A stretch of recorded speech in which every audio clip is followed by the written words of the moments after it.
বিদ্যুৎ পৃষ্ঠ হয়ে একজনের মৃত্যু। টাঙ্গাইল মির্জাপুরে এই দুর্ঘটনাটি ঘটে। পাশের বিল্ডিংয়ে ৯ বছরের ছেলে ইয়াসিন খেলতে আসেন। পাশে থাকা বিদ্যুতের তারের সাথে বিদ্যুৎ পৃষ্ঠ হয়ে ২ মিনিটের ভিতরেই মৃত্যুবরণ করে বলে জানান স্থানীয় লোকজন। আরও বলেন, ইয়াসিনের শরীরে বালু ছিটানো হয়, কিন্তু শেষ রক্ষা হলো না তার।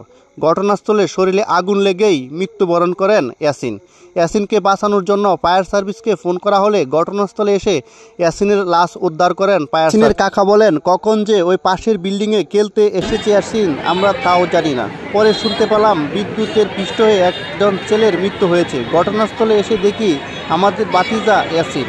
এমন কথাই বলেছেন ইয়াসিনের আত্মীয় স্বজন।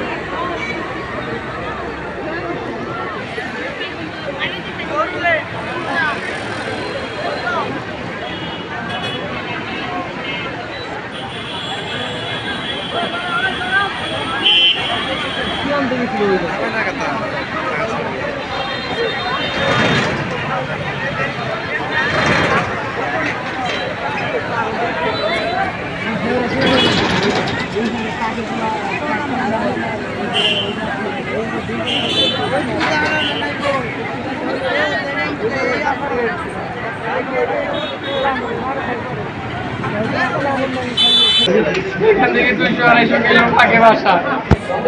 এই ফ্ল্যাটে কখন যে আসছে আমরা জানি না। কিছু ৩-৪টার ওই দিক দেখি কারেন্টের বাস্ট হয়ে গেছে। পরে চিল্লে কোন জায়গায় বাস্ট হয়েছে দেখি মানুষ এই ফ্ল্যাটের সাথে এসে মানুষ যাওয়া আসা করে এই সাথে পোলা মারা গেছে। কেউ চেনে না। পরে আমি এসে নিচে দেখি আমার বাস্তির পোলাই আছে সাথে কেমনে আসছে তাও জানি না আমরা। আর এই ছাদের মধ্যে এই বিল্ডিংটা নামলা জানি না কি জানি দুলাল। এই বিল্ডিং এর ছাদে উঠে পোলাপান কোনো সিস্টেম নাই। কোনো ছাদে যে ওটা পোলাপান খেলে কোনো গেট নাই, কিছু নাই।